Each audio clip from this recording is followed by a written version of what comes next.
SN glory YouTube channel के online platform पे एक बार फिर से आपका हार्दिक स्वागत है। मनोविज्ञान की कक्षाओं में हम पढ़ रहे थे बुद्धि के बारे में। अभी तक हमने पढ़ा बुद्धि का अर्थ क्या होता है, बुद्धि की परिभाषा क्या होता है। उसके बाद हमने पढ़ा कि बुद्धि की विशेषताएं कौन कौन सी होती हैं। फिर हमने पढ़ा कि बुद्धि और ज्ञान में अंतर क्या होता है, बुद्धि के प्रकार के बारे में हमने पढ़ा। उसके बाद जब हम सिद्धांतों की चर्चा करना शुरू किए तो उसमें से पहला सिद्धांत बुद्धि का एक तत्व सिद्धांत जो अल्फ्रेड बिने ने दिया है, बुद्धि का दो तत्व और तीन तत्व जिसको चार्ल्स स्पीयरमैन ने दिया है। उसके बाद आज हम चर्चा करेंगे बुद्धि का बहुकारक सिद्धांत जिसको थॉर्नडाइक ने दिया है। तो बहुकारक सिद्धांत आया किस प्रकार से, तो सबसे पहले हम अगर चर्चा करें स्पीयरमैन की, तो स्पीयरमैन ने ये बताया था शुरू में कि बुद्धि में दो कारक होते हैं या दो फैक्टर होते हैं, दो तत्व होते हैं। एक को उन्होंने जी फैक्टर नाम दिया था, एक को उन्होंने एस फैक्टर नाम दिया था। और फिर बाद में उन्होंने कहा कि एक तीसरा फैक्टर भी होता है जिसको हम ग्रुप फैक्टर कहते हैं, समूह कारक कहते हैं। तो उन्होंने तीन तत्व का सिद्धांत भी दिया, लेकिन बाद में थॉर्नडाइक ने उनके सिद्धांतों की आलोचना की। इन्होंने कहा कि जो स्पीयरमैन मानते हैं कि दो कारक या तीन कारक है, ऐसा कुछ होता नहीं है।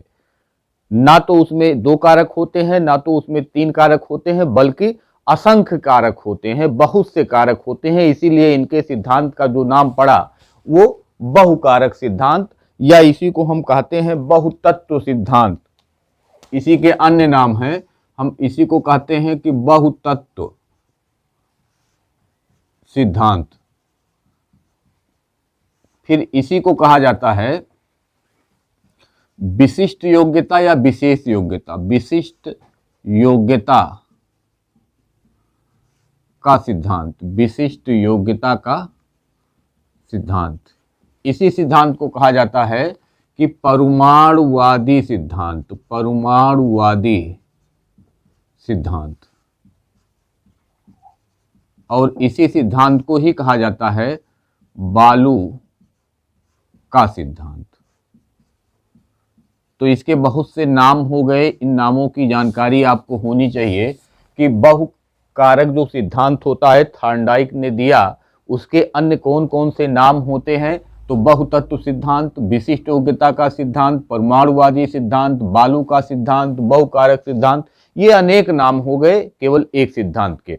और वो सिद्धांत है बहुतत्व या बहुकारक सिद्धांत जो थॉर्नडाइक ने दिया। तो थॉर्नडाइक जो थे वो अमेरिका के निवासी थे। थॉर्नडाइक जो थे वो अमेरिका के निवासी थे, ये अमेरिका के निवासी थे।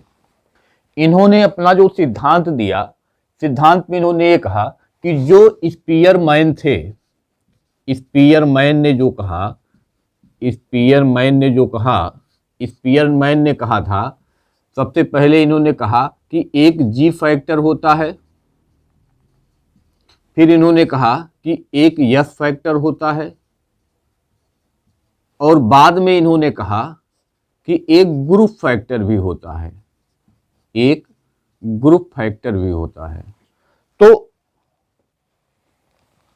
थॉर्नडाइक ने कहा कि जी जैसा कोई कारक नहीं होता है, ना तो ग्रुप फैक्टर जैसा कोई कारक होता है। इन्होंने जो ये यस फैक्टर होता है केवल इसी का समर्थन किया कि एक विशिष्ट कारक होता है, विशिष्ट कारक होते हैं, लेकिन जी कारक जैसा कोई कारक नहीं होता और समूह कारक जैसा कोई कारक नहीं होता। ये जो विशिष्ट कारक है वो होते हैं, लेकिन वो कितने होते हैं इसकी संख्या का अनुमान लगाना कोई किसी के बस की बात नहीं है।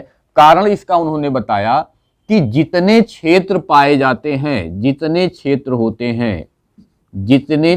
होते हैं उतने ये कारक होते हैं। यानी जितने क्षेत्रों में हम काम कर सकते हैं, क्या क्या कर सकते हैं, उतने क्षेत्र होते हैं, उतने ये कारक होते हैं। यानी जो विशिष्ट कारक होते हैं उनकी संख्या को हम निर्धारित नहीं कर सकते। जितने प्रकार के काम इस संसार में होते हैं उतने प्रकार के कारक होते हैं, ये कहा थॉर्नडाइक ने। इसका मतलब जितने प्रकार के कार्य होते हैं उतने प्रकार के ये विशिष्ट कारक होंगे, तो उसका अनुमान लगाना एक कठिन काम है। तो इन्होंने कहा कि अनुमान हम नहीं लगा सकते, हम फिक्स नहीं बता सकते, लेकिन ये कह सकते हैं कि जितने भी क्षेत्र होते हैं, जितने भी प्रकार के कार्य होते हैं, उतने प्रकार के ये फैक्टर होते हैं, जिसको हम कहते हैं विशिष्ट योग्यता या विशिष्ट कारक। तो इसी को इन्होंने केवल माना कि यस फैक्टर, और इन्होंने कहा कि जी फैक्टर जैसा कोई कारक नहीं होता है, और जो कुछ होता है बुद्धि में वह हम केवल समाज में आकर के, वातावरण में आकर के हम अर्जित करते हैं। स्पीयरमैन ने क्या कहा था कि जी एक कारक होता है जो हमको पैतृकों से मिलता है, वंशानुक्रम से मिलता है, और उसी के आधार पे हम यश कारक को अर्जित करते हैं। यानी उन्होंने जो कहा था कि जो वास्तविक मानसिक योग्यता है वह तो जी कारक है, लेकिन थॉर्नडाइक ने उसका खंडन कर दिया। उन्होंने कहा जी जैसा कोई कारक नहीं होता, बल्कि हम जो कुछ यहाँ सीखते हैं यही सीखते हैं, हमको जन्मजात कुछ नहीं मिलता है। और कारण उसका यह है कि जब आप आगे पढ़ेंगे तो थॉर्नडाइक जो है वो एक व्यवहारवादी मनोवैज्ञानिक हैं, और व्यवहारवादियों का ये कहना है कि हम जो कुछ बनना होता है हमको इसी समाज में हम बनते हैं, इसी परिवेश में बनते हैं, इसी वातावरण में बनते हैं। जो कुछ सीखते हैं उस पे वातावरण का ही सर्वाधिक प्रभाव पड़ता है, ना कि पैतृक का प्रभाव। इसीलिए चाहे वाटसन हुए, चाहे स्किनर हुए, चाहे थॉर्नडाइक हुए, इन लोगों ने जितना भी अपना सिद्धांत दिया है वो वातावरण को ही मुख्य भूमिका में रखा है। तो इन्होंने कहा कि वंशानुक्रम मुख्य भूमिका में नहीं होता, बल्कि जब हम कुछ सीखते हैं तो वातावरण में ही सीखते हैं। वातावरण में सीखते किस प्रकार से हैं? किसी भी व्यक्ति में अनुकूलन करने की एक क्षमता होती है, एक शक्ति होती है, और उसी शक्ति को आधार बना करके वो जैसे जिस प्रकार के वातावरण में वह रहता है उस प्रकार उन परिस्थितियों में वह अनुकूलन करने का प्रयास करता है। तो व्यवहारवादियों का मतलब ये है कि हम जो कुछ भी सीखते हैं वह वातावरण में ही सीखते हैं। तो वातावरण में ही अगर हम सीखते हैं तो इसका मतलब कि जन्मजात को इन्होंने, जो जन्मजात विशेषताएं होती हैं उसको इन्होंने इग्नोर कर दिया। इसको इन्होंने कहा कि हम इसको नहीं मानते हैं, हम केवल इसको मानते हैं। जन्मजात को नहीं मानते हैं, हम केवल वातावरण को मानते हैं। और इस जो स्पीयरमैन ने भी यही कहा था कि ये जो यस फैक्टर होता है इसको हम क्या करते हैं, वातावरण में अर्जित करते हैं। किसके आधार पे? जितना हमारे पास जी कारक होता है उसी के आधार पे हम इस यश कारक को अर्जित करते हैं। तो थॉर्नडाइक ने केवल और केवल यश फैक्टर को ही महत्व दिया, यश कारक को ही समर्थन दिया, बाकी ना तो जी कारक को महत्व दिया ना तो ग्रुप फैक्टर को महत्व दिया। इन्होंने कहा कि ये ग्रुप फैक्टर नहीं होता है, ग्रुप फैक्टर नहीं होता है, बल्कि इसमें एक कॉमन फैक्टर होता है, एक कॉमन फैक्टर होता है। ये कॉमन फैक्टर क्या होता है? इन्होंने कहा कि उभयनिष्ठता होती है। दो विशिष्ट जो गुण होते हैं, दो विशिष्ट गुणों में उभयनिष्ठता के कारण वे एक दूसरे के करीब आते हैं, एक दूसरे के पास आते हैं, और इसी विशिष्टता के कारण जो एक गुण होता है वो दोनों एक दूसरे के पास आके आपस में संबंध बनाते हैं और जो कार्य संपादित करना होगा उस कार्य को करते हैं। तो इन्होंने कहा कि ये कॉमन फैक्टर होता है, उभयनिष्ठ कारक होते हैं, ना कि ग्रुप फैक्टर होता है, समूह कारक होता है।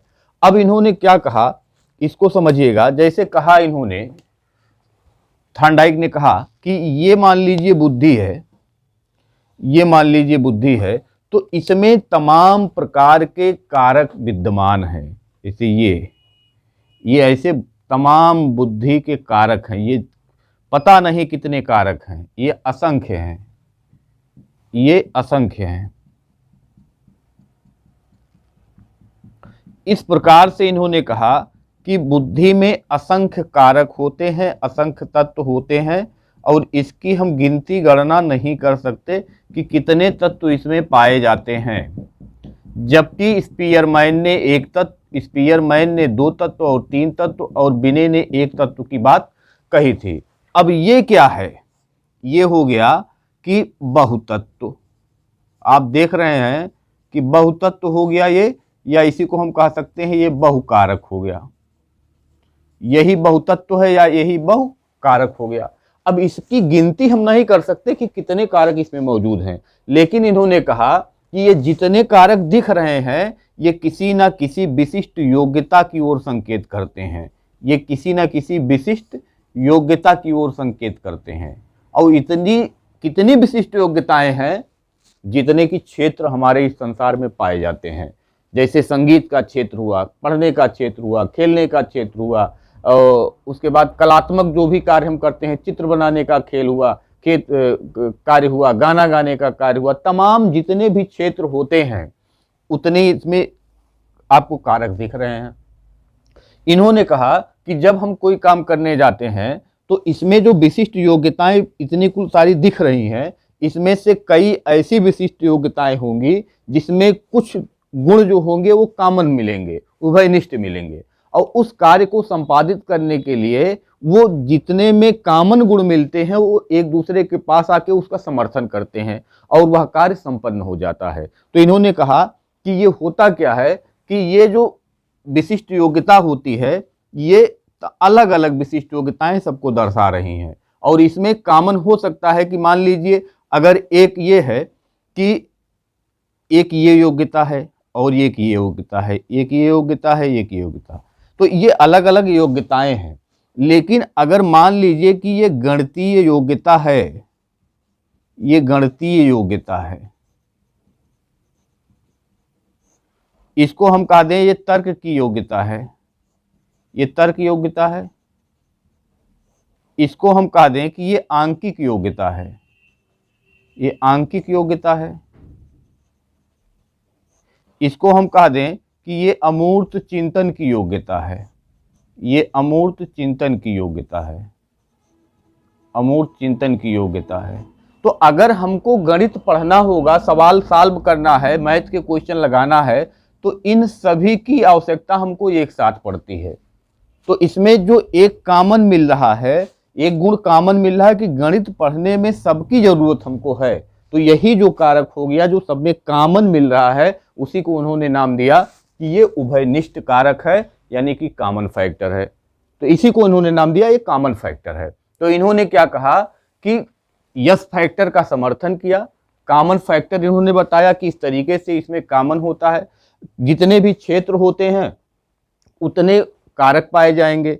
फिर उन्होंने कहा कि सामान्य तत्वों जैसी कोई चीज नहीं होती है, यानी कि जिसको सबसे ज्यादा महत्व दिया था स्पीयरमैन ने, उसका इन्होंने क्या किया, आलोचना कर दिया।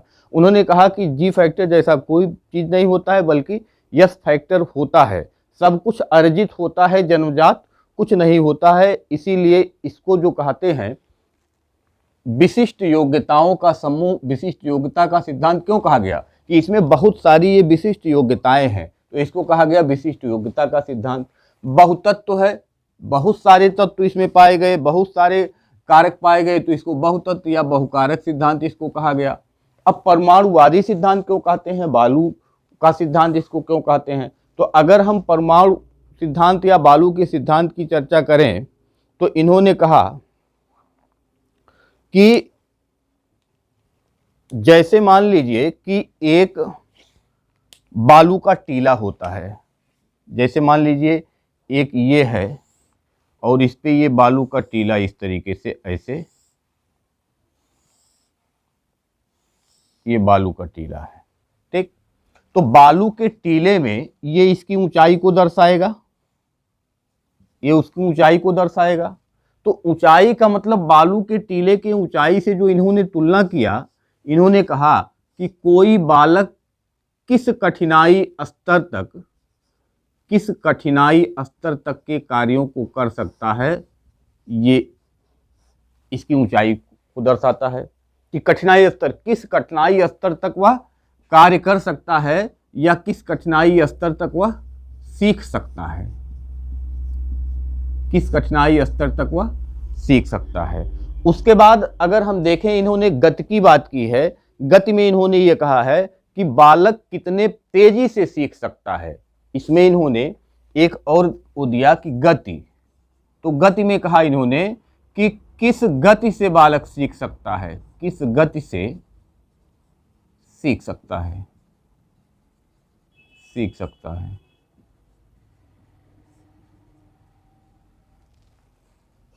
इसके अलावा जो क्षेत्रफल होता है, क्षेत्रफल की बात जब हम करते हैं कि जो इस बालू के टीले का जो क्षेत्रफल होगा, क्षेत्रफल यह बताएगा कि कितने प्रकार, कितनी संख्या में कार्यों को सीख सकता है, कार्यों को सीख सकता है। और जो ये चौड़ाई है, ये चौड़ाई जो बताती है, यानी कि जो चौड़ाई है ये बताती है कि विभिन्न प्रकार के कार्यों को किस प्रकार कर सकता है, विभिन्न प्रकार के कार्य को करना।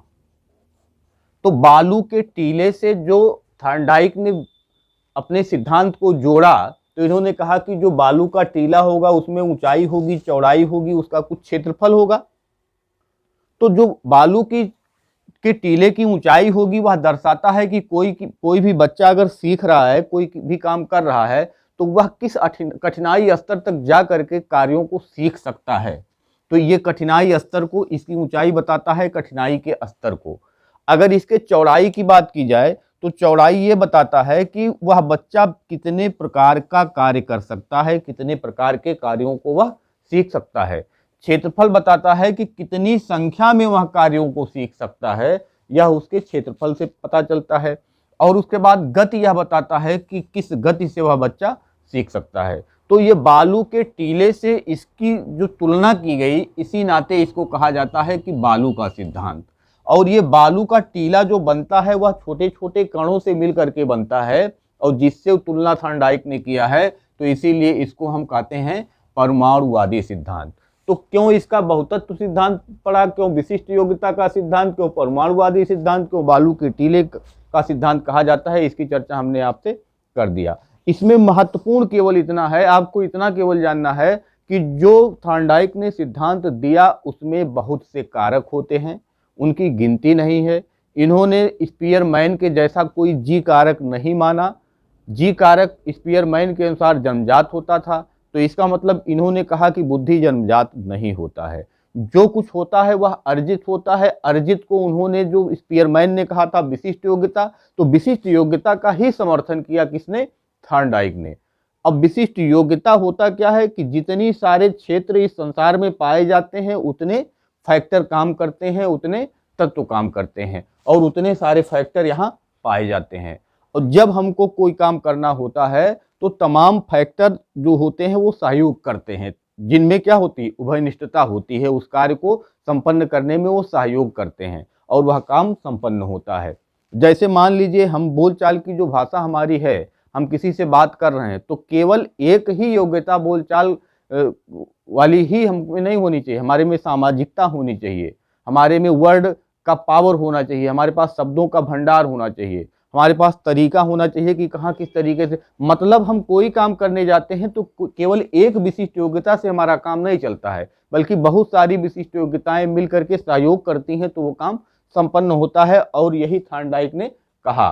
तो इन्होंने कहा कि जितने सारे क्षेत्र होते हैं उतने सारे यहाँ विशिष्ट योग्यताएं होती हैं और उसको हम गिन नहीं सकते, बता नहीं सकते, इसीलिए इन्होंने कहा कि यह बहुकारक सिद्धांत है या बहुतत्व सिद्धांत है। बालू के टीले से तुलना करने के कारण इसको बालू का सिद्धांत और परमाणुवादी सिद्धांत इसको कहा जाता है। तो इतनी ही बात हमको इसमें जाननी थी कि बहुकारक सिद्धांत होता क्या है, कि इसमें बहुत सारी विशिष्ट योग्यताएं, जी कारक को नहीं माना, ये इंपॉर्टेंट है। तो हमने सीखा कि थॉर्नडाइक ने अपने सिद्धांत में क्या क्या बातें कही। तो पूछता है कि स्पीयरमैन के किस तत्व को माना, तो आप कहेंगे कि स्पीयरमैन के जो यस कारक हैं, स्पेशल कारक हैं, स्पेसिफिक कारक हैं, उसको इसने माना। जी फैक्टर को नहीं माना, ग्रुप फैक्टर को नहीं माना। तो ग्रुप फैक्टर को नहीं माना तो किस फैक्टर को माना इन्होंने, तो कहा जाएगा वो कॉमन फैक्टर को माना, उभयनिष्ठ कारक को माना। फिर पूछता है कि थॉर्नडाइक के अनुसार बुद्धि जन्मजात होता है या अर्जित होता है, तो आप कहेंगे कि अर्जित होता है, क्योंकि जब जी कारक मानेंगे नहीं तो जन्मजात होगा नहीं, जो कुछ होगा वह अर्जित होगा। तो इस तरीके के प्रश्न आपसे पूछे जा सकते हैं। आपको अगर वीडियो अच्छा लगा हो तो आप अपने दोस्तों में शेयर करिए, कमेंट करिए, कमेंट बॉक्स में जाके आपको क्या पढ़ना है उस पर कमेंट करिए। धन्यवाद, नमस्कार।